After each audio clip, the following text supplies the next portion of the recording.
चौथा बाब। हैकल के लिए साजो सामान। और उसने पीतल का एक मसबा बनाया, उसकी लंबाई 20 हाथ और चौड़ाई 20 हाथ और ऊंचाई 10 हाथ थी। और उसने एक ढाला हुआ बड़ा हौस बनाया, जो एक किनारे से दूसरे किनारे तक 10 हाथ था। वो गोल था और उसकी ऊंचाई 5 हाथ थी और उसका घेर 30 हाथ के नाप का था। और उसके नीचे बैलों की सूरतें उसके गिरदा गिर्द 10-10 हाथ तक थी और उस बड़े हौस को चारों तरफ से घेरे हुए थी।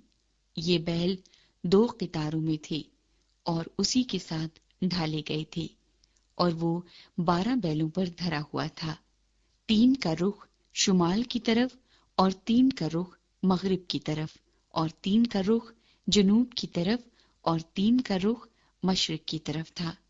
और वो बड़ा हौस उनके ऊपर था और उन सब के पिछले अज़ा अंदर के रुख थे। उसकी मोटाई 4 उंगल की थी और उसका किनारा प्याले के किनारे की तरह और सोसन के फूल से मुशाबे था। उसमें 3,000 बत की समाई थी। और उसने 10 हौस भी बनाए और 5 दहनी और 5 बाईं तरफ रखे, ताकि उनमें सोख्तनी कुर्बानी की चीजें धोई जाएं। उनमें वो उन्हीं चीजों को धोते थे, पर वो बड़ा हौस काहिनों के नहाने के लिए था। और उसने सोने के 10 शमादान उस हुक्म के मुआफिक बनाए जो उनके बारे में मिला था। उसने उनको हैकल में 5 दहनी और 5 बाईं तरफ रखा। और उसने 10 मेजें भी बनाई और उनको हैकल में 5 दहनी और 5 बाईं तरफ रखा। और उसने सोने के 100 कटोरे बनाए। और उसने काहिनों का सहन और बड़ा सहन और उस सहन के दरवाजों को बनाया और उनके किवाड़ों को पीतल से मंढा।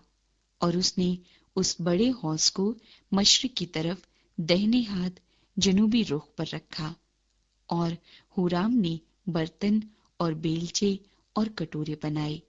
सो हुराम ने उस काम को जिसे वो सुलेमान बादशाह के लिए खुदा के घर में कर रहा था तमाम किया, यानी दोनों सतून और कुरे और दोनों ताज जो उन दोनों सतूनों पर थे, और सतूनों की चोटी पर के ताजों के दोनों कुरों को ढांकने की दोनों जालियां, और दोनों जालियों के लिए 400 अनार, यानी हर जाली के लिए अनारों की 2-2 कितारें, ताकि सतूनों पर के ताजों के दोनों कुरे ढक जाएं। और उसने कुर्सियां भी बनाई और उन कुर्सियों पर हौस लगाए, और एक बड़ा हौस और उसके नीचे 12 बैल और देगे, बेलचे और कांटे, और उसके सब जरूफ उसके बाप हुराम ने सुलेमान बादशाह के लिए खुदावंद के घर के लिए झलकते हुए पीतल के बनाए। और बादशाह ने उन सब को यर्दन के मैदान में सुकात और सरीदा के दरमियान की चिकनी मिट्टी में ढाला। और सुलेमान ने ये सब जरूफ इस कसरत से बनाए कि उस पीतल का वजन मालूम न हो सका। और सुलेमान ने उन सब जरूफ को जो खुदा के घर में थे बनाया, यानी सोने की कुर्बानगाह और वो मेजें भी जिन पर नजर की रोटियां रखी जाती थी, और खालिस सोने के शमादान मां चरागों के, ताकि वो दस्तूर के मुआफिक इल्हामगाह के आगे रोशन रहे। और सोने बल्कि कुंदन के फूल और चराग और चिमटे और गुलगीर और कटोरे और चमचे और बखूरदान खालिस सोने के।